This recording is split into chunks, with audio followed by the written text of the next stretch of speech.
So I've been noticing that all of the bicycles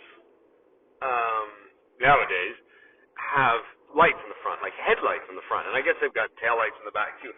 I'm not sure if that's a law now or not, or how that's working or whatever, but it made me think of a time where, there was a law that you had to have reflectors on your bicycle, but I didn't have reflectors on my bicycle, and it was this one night. It was, I don't know, it was probably maybe 12:30 at night or so, or I don't know, it was late anyway.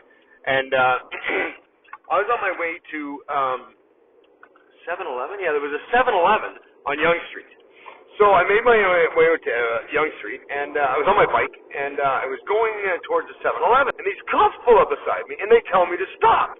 And I think to myself, what do these cops want with me? I'm just going to the store to get some smokes.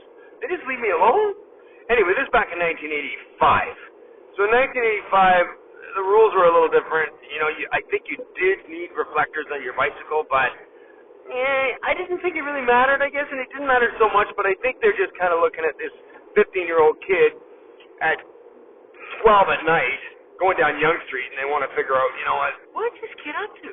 So they say, hey, stop, pull over. And I'm like, oh, okay. So I put my feet on the ground, and I drag my bicycle to a halt, because there are no brakes on my bicycle, because it's just, they don't work.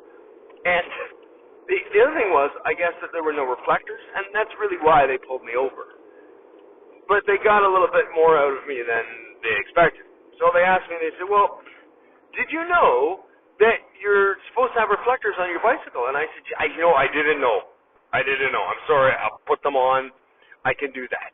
And they said, well, you're not supposed to be driving this bike because it's not safe, because you obviously don't have brakes. Why did you stop your vehicle, the bicycle this way? With dragging your feet on the ground. I said, well, I don't know. They don't work. The cables are broken. I don't know.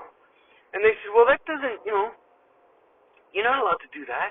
And they said, well, it's after 11, eh?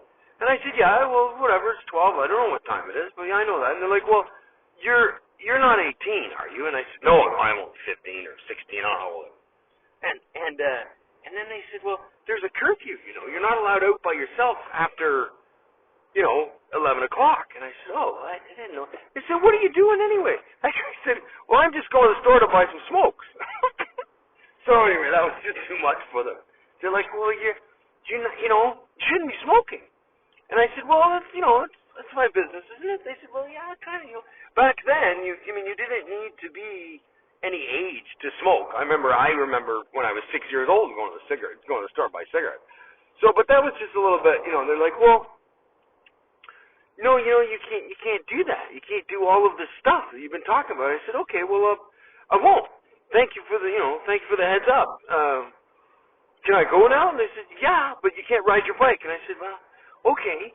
So, and I started, I got back up off of the street, and I went on the sidewalk, and I started walking my bicycle to 7-Eleven, and they just let me go.